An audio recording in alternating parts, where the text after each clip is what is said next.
And now, as the dice roll, brought to you today by Kayan's Night Night Juice. Nothing says night night like Kayan's.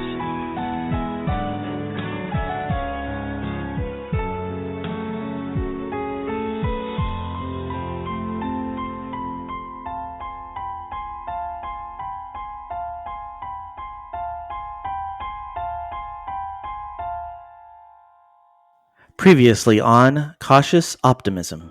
We find our heroes flying through space at the Cautious Optimism's maximum speed with a missile hurtling towards it. Brace for impact.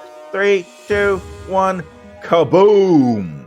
Multiple system failures, hull breach in main cargo area. I would like to offer you another opportunity to simply surrender the Matorb to my custody. I would like to offer you an opportunity to save your crewmate. He's willing to, air quotes, leave us alone for a little while if we give him half of your bounty and this guy back alive. I think what might be better would be for you to dock with my ship and for you or one of your crew to escort my comrade on board.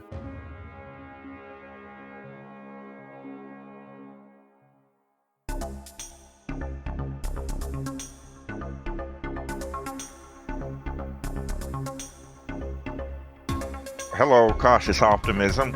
Aurora Borealis Shand. A human woman. I'm not interested in selling this ship. She has a huge smile on her face. She's very important to me. Hank Crawford. Engineers. Bad news, good news. Bad news, fuel leak. Coming and going from the spaceport. Good news, I found duct tape. Kayan Brunt. A Matorb. I am a doctor. A 9-foot-tall, 4-armed creature. I don't care if they call me Hey You, just let me do my job. Rico, Humanoid. I'm observing you. Cat person. It's for science. Toss. A slimy, gelatinous What are you hauling? goo thing. Thank you, Cautious Optimism. Welcome to the station.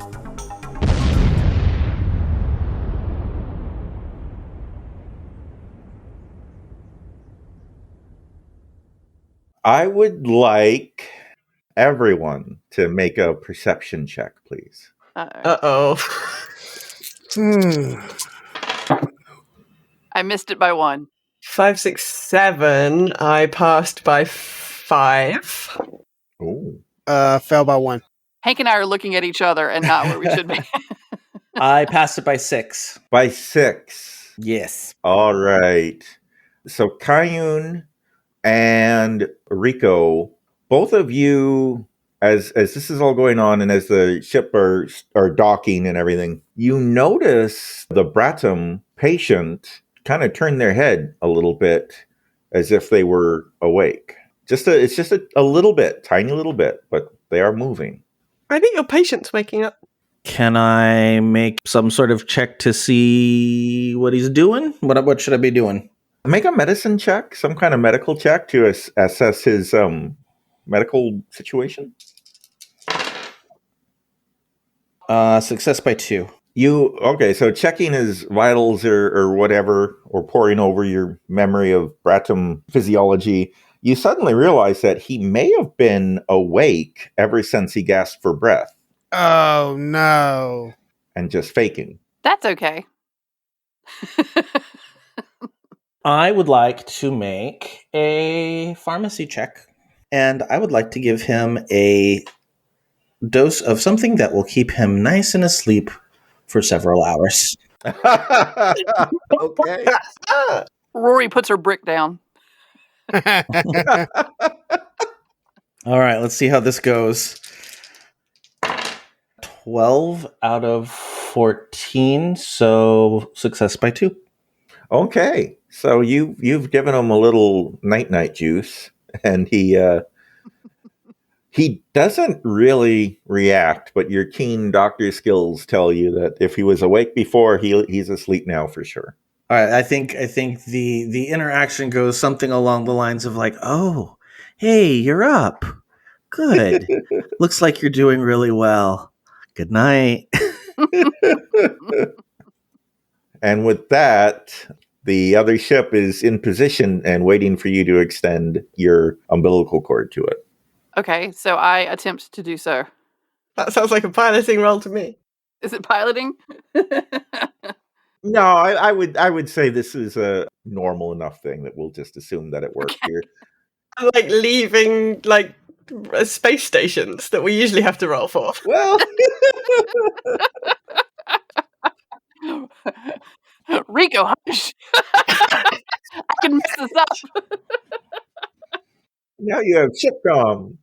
So both ships are perfectly still, or as not under power at any rate, as still as you can be in space. And the little umbilical cord extends, and the light that tells you if you have a air pressure inside the airlock turns green. Everything looks good. So hopefully we still have the tether, because even though I'm walking out to the airlock and they're shutting it behind me, I'd like to be tethered to my own daggone ship. Yeah, okay. I like it. And so, yeah, as soon as I'm able and things are pressurized, I want to wheel the less than good gurney. Oh, and also, I want to take some of the duct tape and tape the credit stick to the Bratton's forehead. Okay. And the Bratton does not have his helmet on, right? Because Hank is keeping that for the copy machine. Yeah. That's correct. Okay.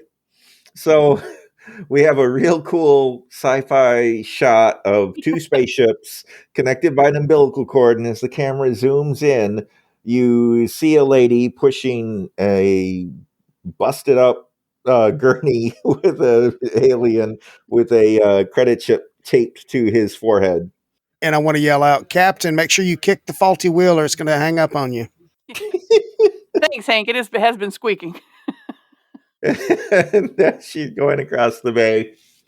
When you get about halfway, and you're stopping at the halfway point, right? Correct.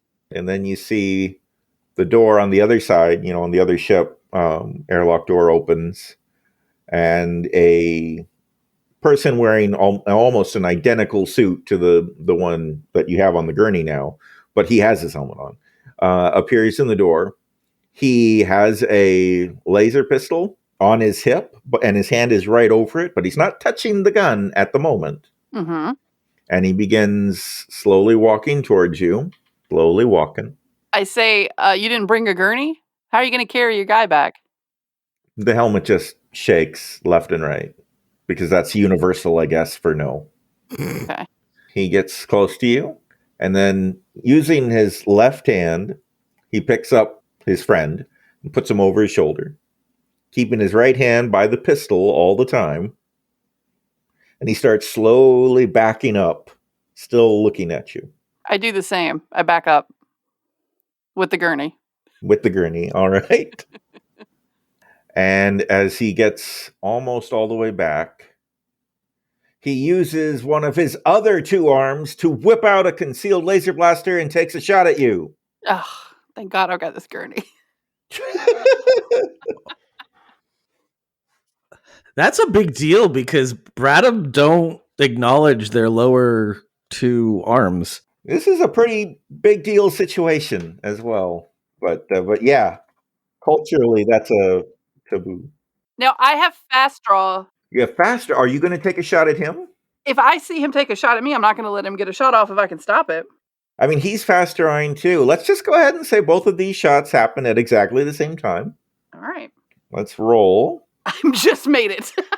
I've got a 14. I rolled a 14. He failed by 2. So his shot goes wide and just hits your spaceship, basically. It goes past you and hits the ship. Mm-hmm. And you hit him. All right. Roll damage. Where's my damage? I can never remember. It's 3D something. It'll be on the gun itself. What kind of gun do you have? It's the auto pistol, but it's 3D and it's PI plus. Oh, well, it's 3d6. Okay. And then PI is piercing, and plus is just whatever the plus is. Okay.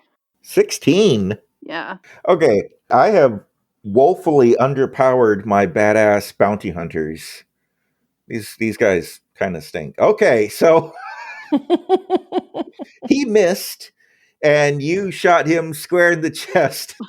He falls over backwards into his own ship, and the airlock closes automatically. Rory, what do you and your crew do? So he's on his ship? He fell over backwards into his ship, yes, and the airlock closed automatically. I run as hard as I can up that umbilical cord and try to open up that airlock that he just fell into. Oh, you're going on the attack. Okay. Yeah. Okay. Since we're linked up, I mean, can we try to hack it for her to get into it? Yes, you can. Yeah, I'm relaying this to them as I'm running. Yeah, in fact, that makes a lot of sense. I think when Rory gets there, the airlock is locked. The airlock door is locked. I'm going to get back on my keyboard and Yeah. furiously type to override the locking system. This is a Hank and Rico computer roll. Yeah, this is success by 9. Okay, he doesn't need my help. Like,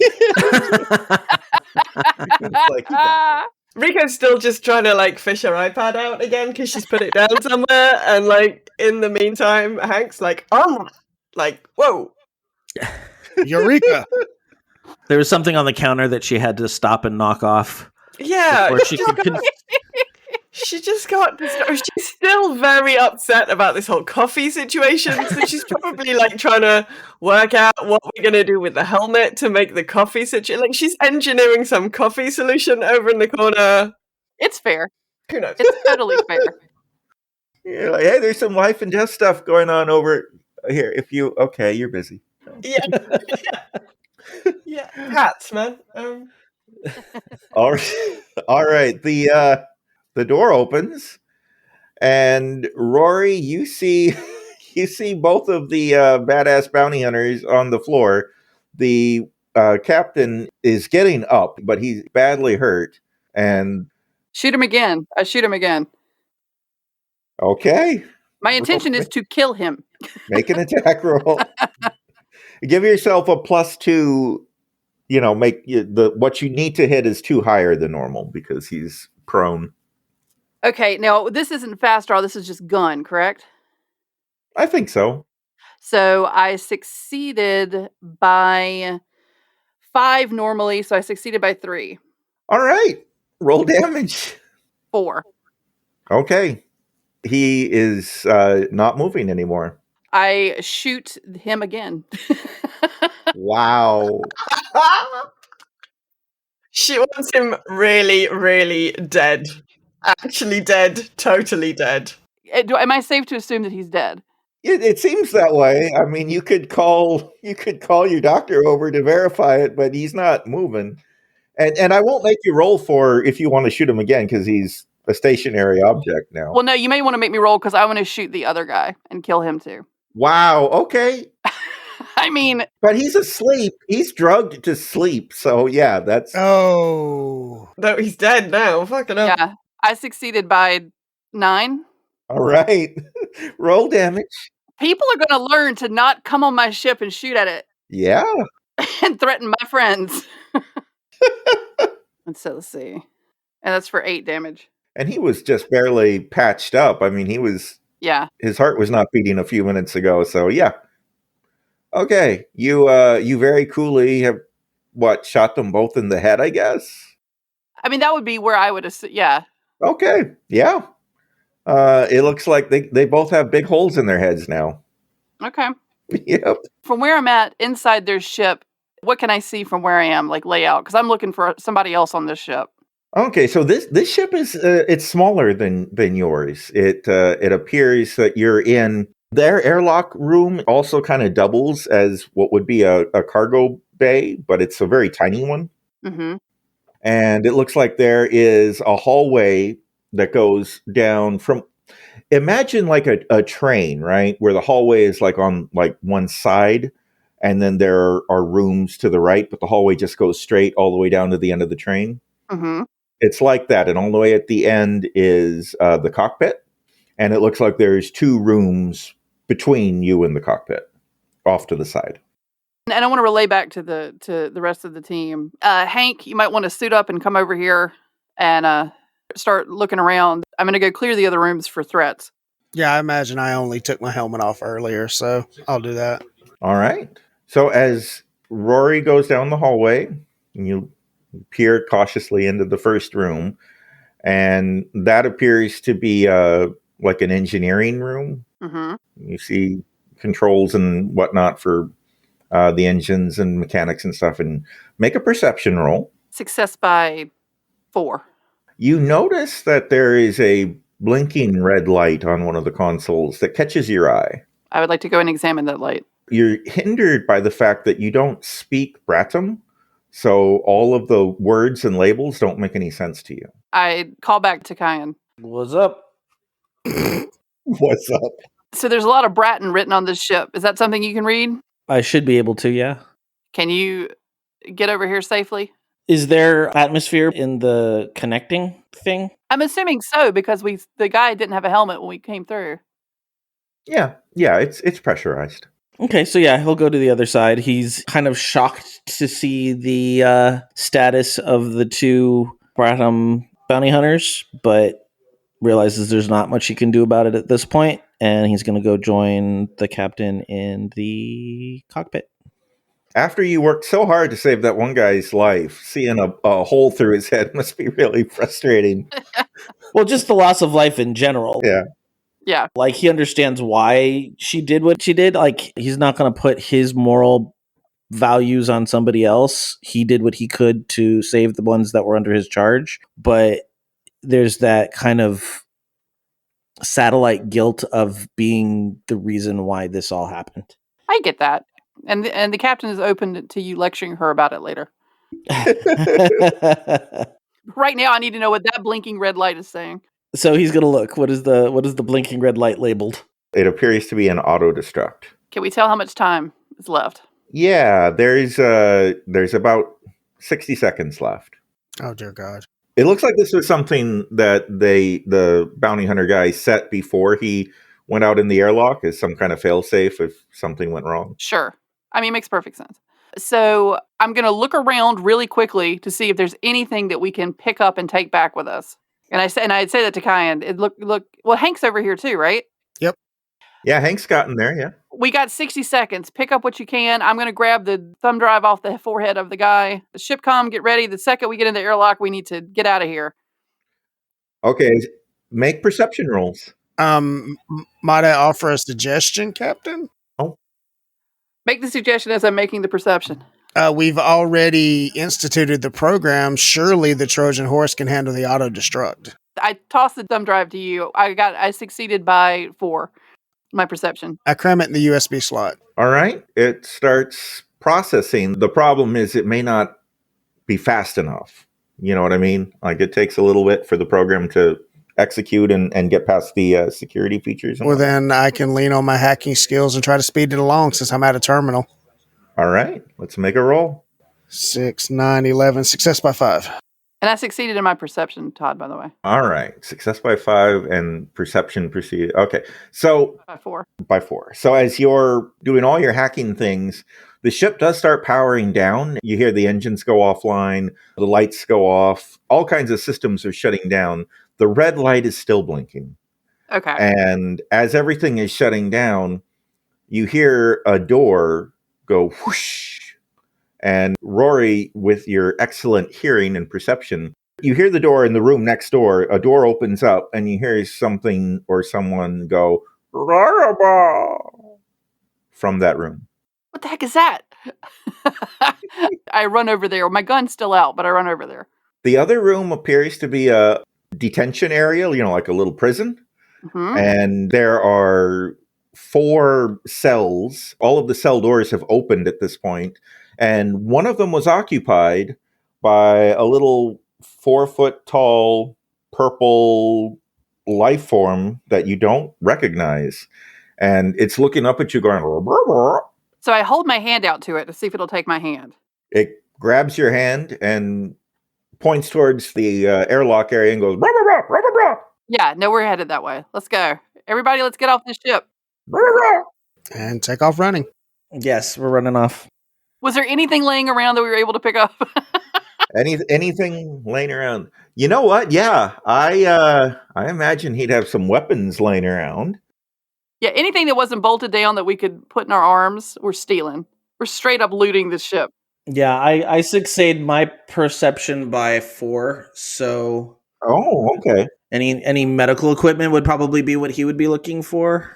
And I didn't do a perception, so we'll do that. 6, 7, 9. Success by 3. So yeah, I'm looking for any spare parts I can use on the ship.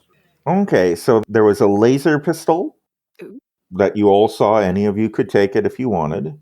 There was a grenade laying around as well that any of you could grab if you want. There was a first aid kit, if Kayan wants to grab that. It's nothing fancy, but good stuff. Mm-hmm. For spare parts, yeah, I think you could probably have grabbed an armful of more USB thumb drives. Nice. Good. So I'll grab the laser pistol and the grenade and the purple guy. I'll grab the thumb drives All right. and the grenade. Why not? Yeah, if I'll kick the grenade to you. And I'm grabbing the first aid kit. All right, and Kayan's got the first aid kit. Yeah. And then you're hauling butt over the umbilical cord to get back to your show. And as we get into the airlock, I, to whoever is around, say, look after this purple guy as I run to the cockpit. I'll take him. Isn't ShipCom initiating GTFO protocol? Yeah. As soon as you guys all got inside and it started retracting the umbilical cord, and you hear the thumb of the engines accelerating as hard as they can, and your ship just starts going straight forward. Our V4 engines.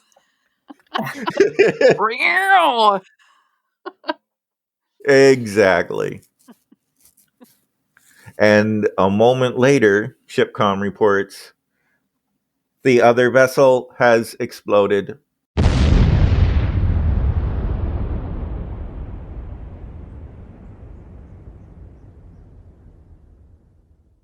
Well, that was a bit of a close call. Hello, I'm Joe Hogan, editor of As the Dice Roll. I hope you're enjoying this week's episode of Cautious Optimism. And speaking of close calls, this episode is going to barely get out to you all on time, and my voice is about to give up after being back at school teaching. So we're cutting right to the chase.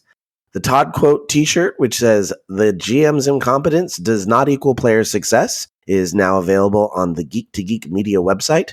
Just go to geektogeekmedia.com and click on Buy Merch. And while you're at the Geek to Geek Media website, jump over to Contact Us. Enjoy the network Slack and Discord servers. We have a relatively active, dedicated Slack channel for As the Dice Roll, and a very busy Discord server with every type of geekiness you can think of. You can stay up to date on all the As the Dice Roll news by following us on Twitter at As the Dice Roll RP, and go check out our Instagram at As the Dice Roll. You can, of course, email us at podcast@asthedicerollcast.com, or if you want to leave us a voice message, you can do so by clicking on the link on our website at asthedicerollcast.com. So a bit of a quick one this week as I try and get this out on time, but I will be back on Tuesday, August 10th, with the next episode of What Is Not. Until then, let's see what the crew does now that they've blown up the bounty hunters after a quick commercial break. When toxic culture has you down, when you're just looking to laugh and have fun, kick back and enjoy watching a video game, or just make some new friends, it's time to visit the Geek to Geek Media Network, a community of podcasters, streamers, and bloggers. Well, more of a family than a community. All dedicated to geeking out about the things we love. Things like video games, Star Wars, comics, movies, K-pop, Disney Plus, Keanu Reeves, new, or whatever our community decides is the next best thing.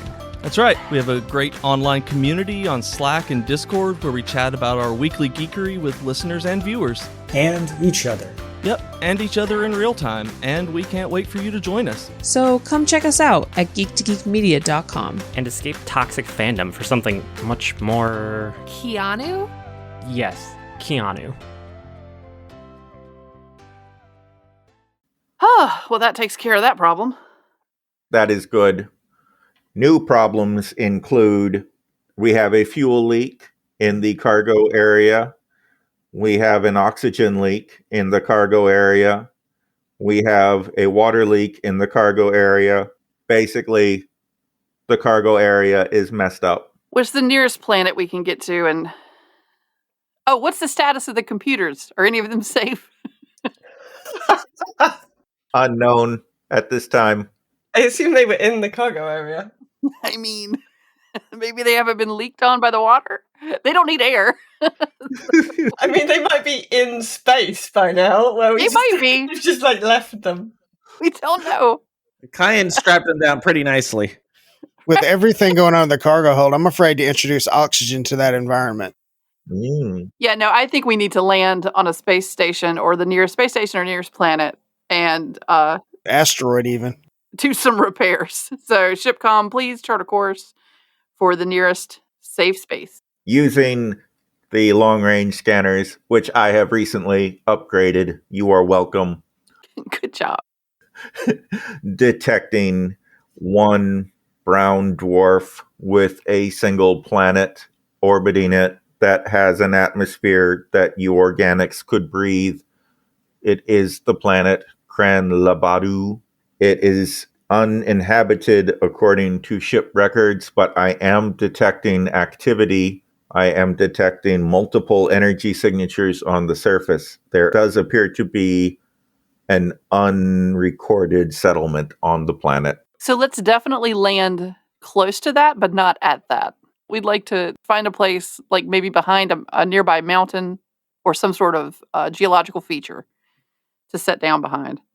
Setting course, we will arrive in approximately 1 hour, assuming the fuel leak does not increase to a point where we run out of fuel before then.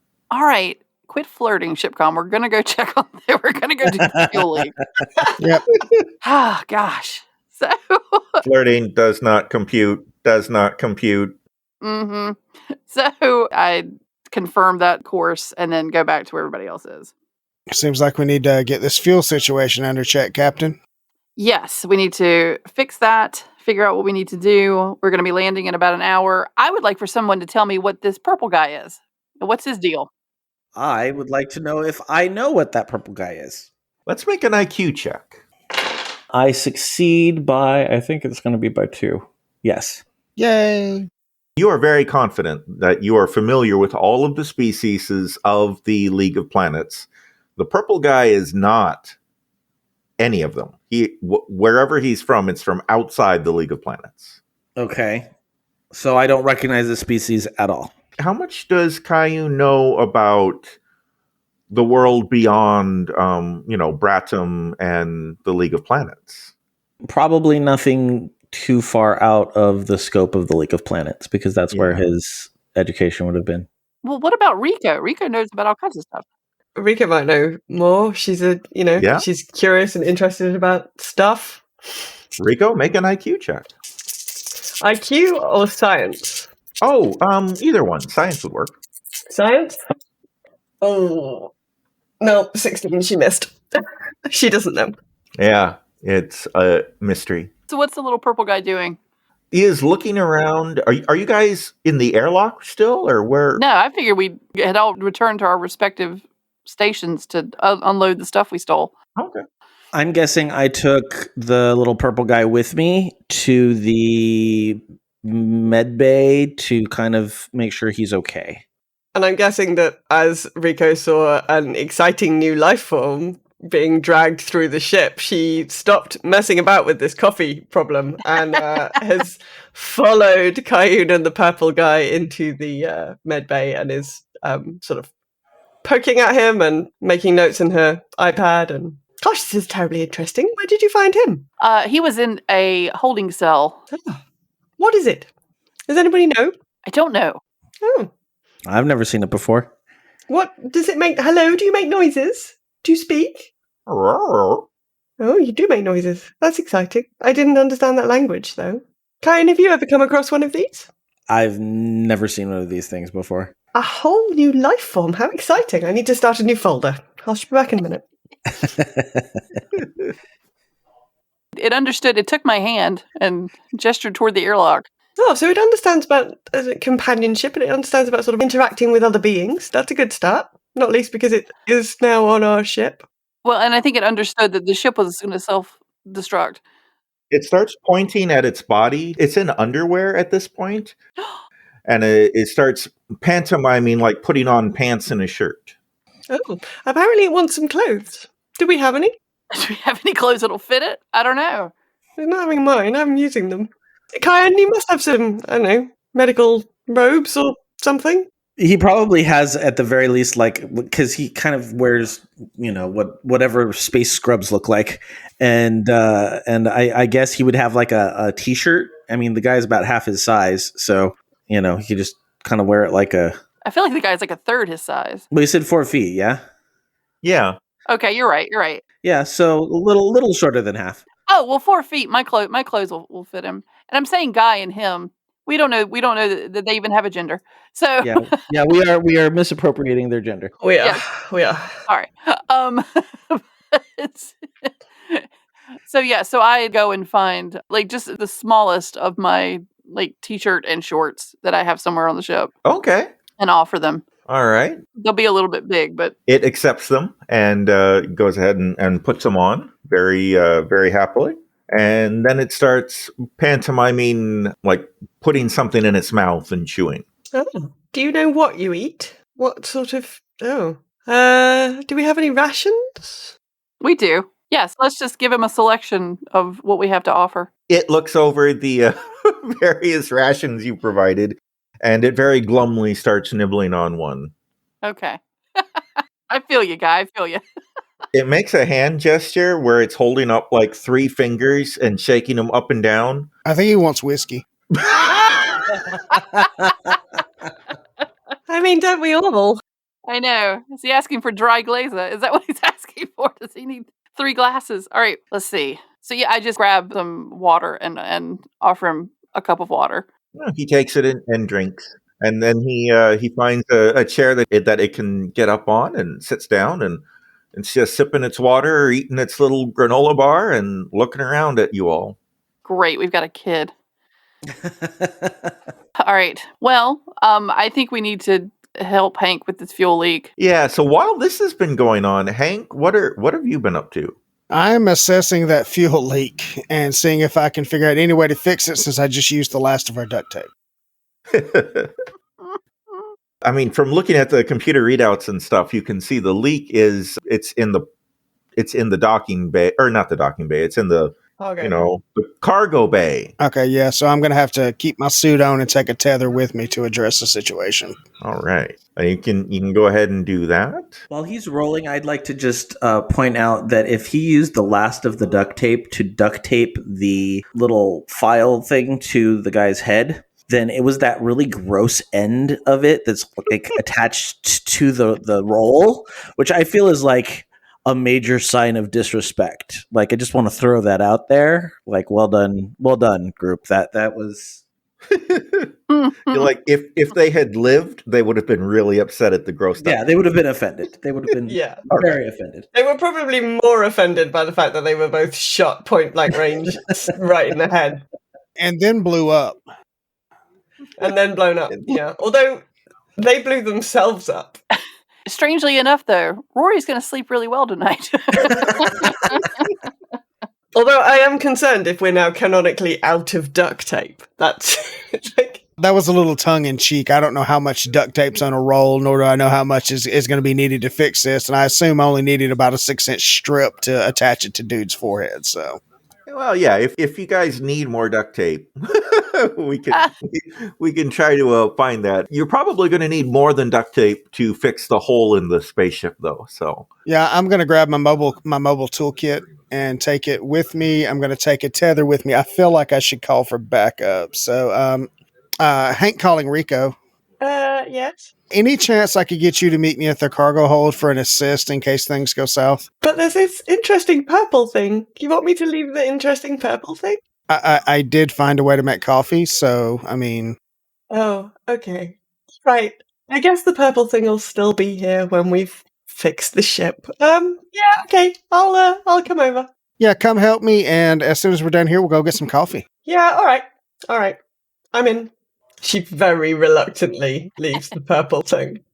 It's like we've gotten a puppy. While she's on her way, I'm going to grab her cat suit, her space suit, and have it ready for her when she gets her cat suit. Good Lord. I mean, I see where your brain got that from. Makes sense.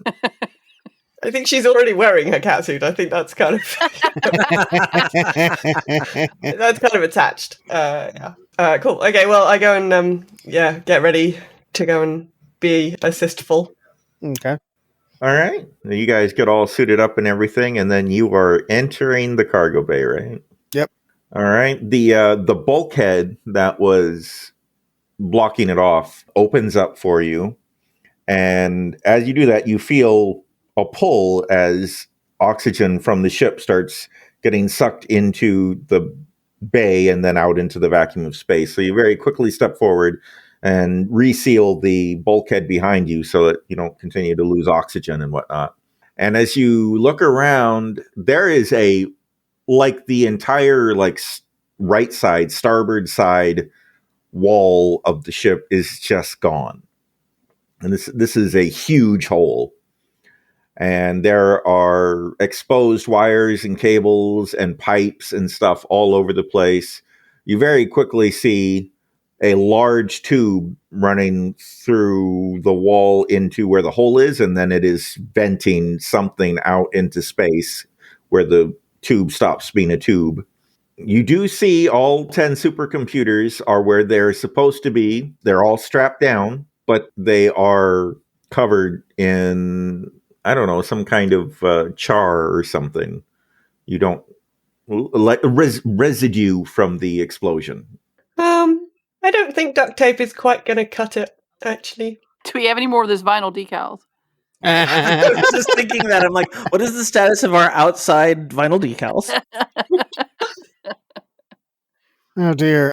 At least we didn't lose the supercomputers. You should tell the captain we didn't lose the supercomputers. Hank to Rory.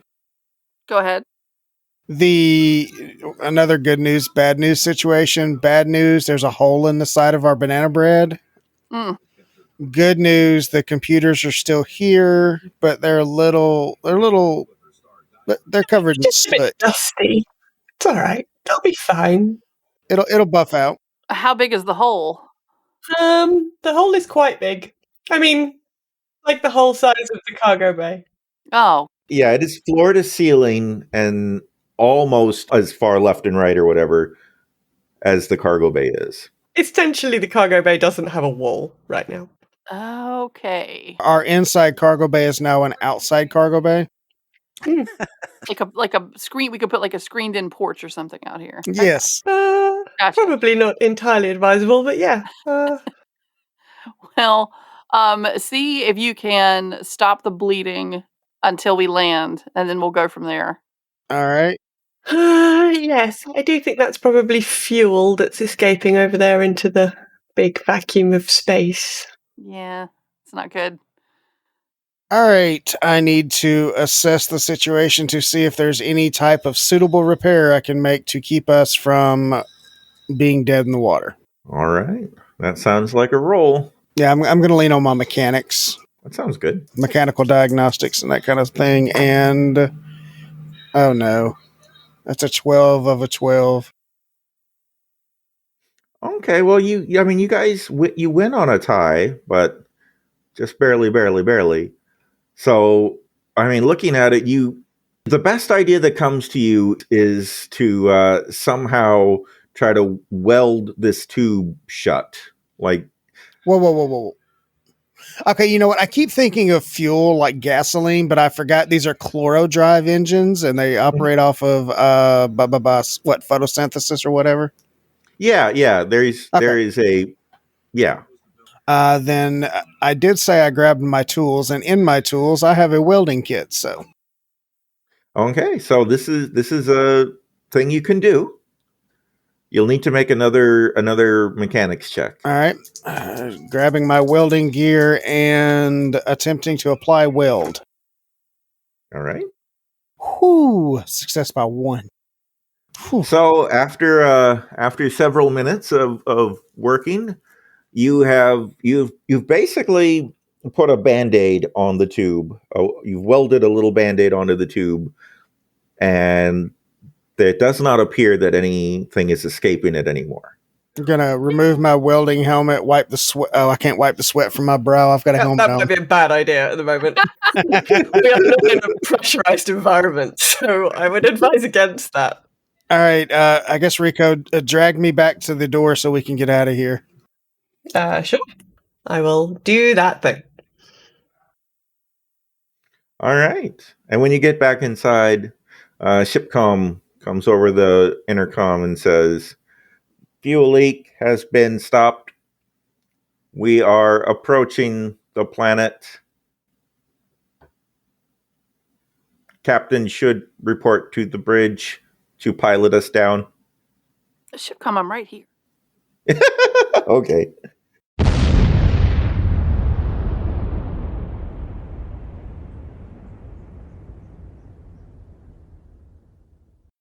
Next time on Cautious Optimism. We are approaching the planet. As you go to give him the coffee, he doesn't take it, and you start to realize that he is a good foot shorter at this point than he used to be, and he's hunched over, and he's acting like he's in pain.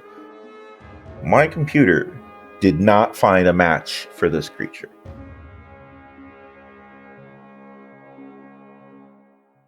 You've been listening to As the Dice Roll. The As the Dice Roll intro music is The Soap Opera by James Bowers. You can find and license his music through Pond5 at pond5.com. All the rest of the music in this episode is by Darren Curtis and can be found at darrencurtismusic.com. The opening voiceover is by our very own Rob Sometimes. You can find his podcast at comicbox.libsyn.com. And the As the Dice Roll logo was created by Maricel Edwards. Check out her book No Great Matter at msedwards.com. As the Dice Roll is a proud member of the Geek to Geek Media Network. Check out other Geek to Geek shows, streams, and content at geektogeekmedia.com. If you'd like to contact the show, you can send an email to podcast@asthedicerollcast.com. Individual players and GMs' social media can be found on our website at asthedicerollcast.com.